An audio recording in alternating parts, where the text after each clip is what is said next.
Hi friends, I've brought a new video for you. This video is on Islamic way of life. In Islam there is a concept of Ihsan, goodness and perfection. Ihsan is one of those words that cannot be translated into just one English word, but has a rather broad and deep meaning. We read in the Quran that Allah loves al-Muhsinin, those who do good.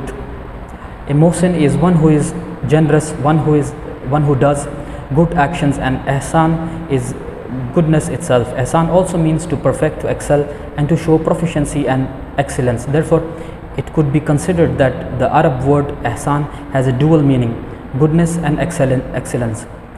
We Muslims need to strive to achieve excellence, proficiency, and perfection in all good actions we make. A civilization can't rise if people don't try their best to achieve the best results in whatever they are doing. If you are a student, you should not focus your efforts on barely passing your exams. No, you should be aspiring to actually increase your knowledge throughout the academic year, and at the end prove that you have learned by achieving the best results you can. If you are a teacher, you shouldn't just stand in front of the class and deliver a lesson. No, you should try your very best to have a positive impact on your students, to add something to their knowledge. The same thing applies if you work in a factory or produce any type of product. Don't just make something that looks good on the outside but will function for only half of its intended life. This may seem like general behavior that everyone should apply regardless of his or her belief. But aside from that, it's a fundamental Islamic behavior. It is reported that Allah's Messenger ﷺ said, "Verily, Allah loves that when any one of you does a job, he should perfect it." Unfortunately, some Muslims have forgotten this concept and abandoned it. On the other hand, the West realized the importance of quality and perfection, and by applying them, its civilization grew and became more powerful. This is a divine law and applies to Muslims and non-Muslims alike. If you perfect what you do, you improve your condition and the condition of your surroundings. It applies to all people regardless of their belief. The same way the law of gravity applies to us all. A study was made to estimate the number of hours worked by employees each day in different countries all over the world. Not the number of hours they spent in their workplace, but the net hours spent actually working. After subtracting lunch breaks, going to the bathroom, chatting, etc. While some Western countries and Japan reached high numbers like 8 hours, some Muslim countries reached as low as 12 or 5 minutes. 5 minutes of pure work. Can you believe that? And we want Allah to give us victory. How can you expect Allah to give the Muslims victory and let them lead the world if some Muslim countries work for less than an hour a day? We are not applying the divine rule, and therefore our situation will stay as it is. We need more ihsan in our lives with both of its meanings, goodness and perfection. Allah commands justice, ihsan and liberality to kith and kin. Maintaining ihsan is something Allah Almighty commands us to do. Why is it then that sometimes we Muslims are the laziest or the sloppiest? Of course, not all Muslims are like that, but it seems to be the current theme in our ummah. Some countries are famous for certain products because they perfect them and have the highest quality. For example, you have Japanese electronics, Italian shoes and Swiss watches, army knives and cheese. What about Muslim countries? How many products have we perfected to the extent that a customer buys them while confident that they are the best in the market? Advancing and achieving such a reputation isn't a modern world concept. It is Islamic, it is in our religion.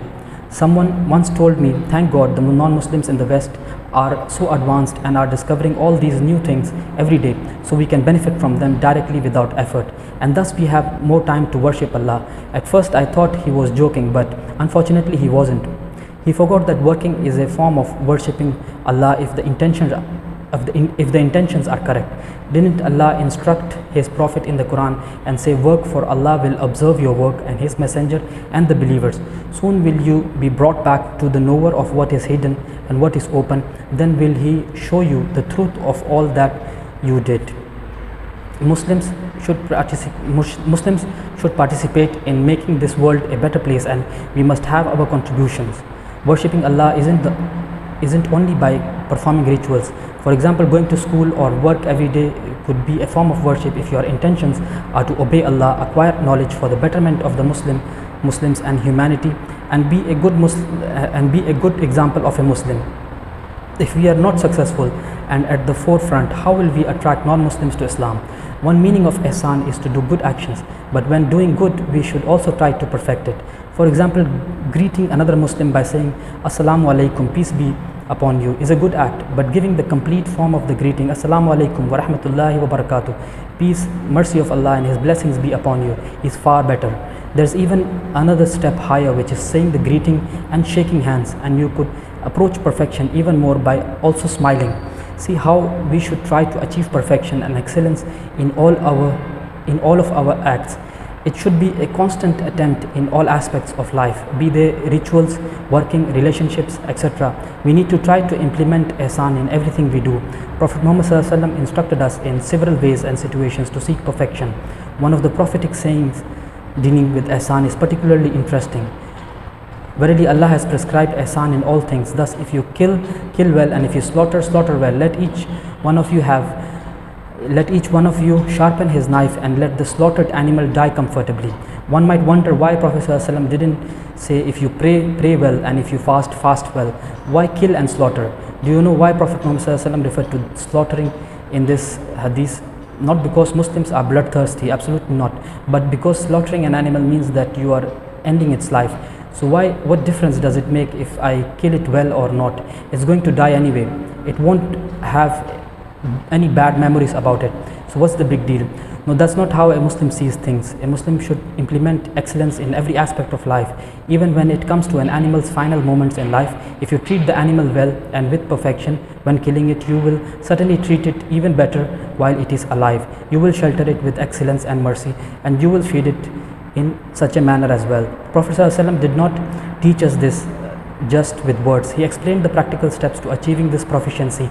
That this shows us that proficiency isn't just an idea, but one must also seek the means to apply it. Another example is divorce. Usually one correlates divorce with arguments, fighting and going to court, but look at what Allah says. Divorce must be pronounced twice, and then a woman must be retained in honor or released in ihsan. Even during divorce, a person is supposed to maintain ihsan, because if you can do so during divorce, you will certainly be able to do so during a happy marriage. Do you see how the Quran and prophetic sayings give examples of certain extremes in life? If you can achieve ihsan during these extremes, you will certainly be able to achieve it in normal situations also. Prophet Yusuf alayhi salam was imprisoned unjustly. He was falsely accused of trying to rape the wife of the minister. It is a disgraceful accusation, but he was patient. Many years later, while still in prison, he was told that the king of Egypt had a dream. The king of Egypt said, I do see in a vision 7 fat cows whom 7 lean ones devour, and 7 green ears of corn, and 7 udders withered.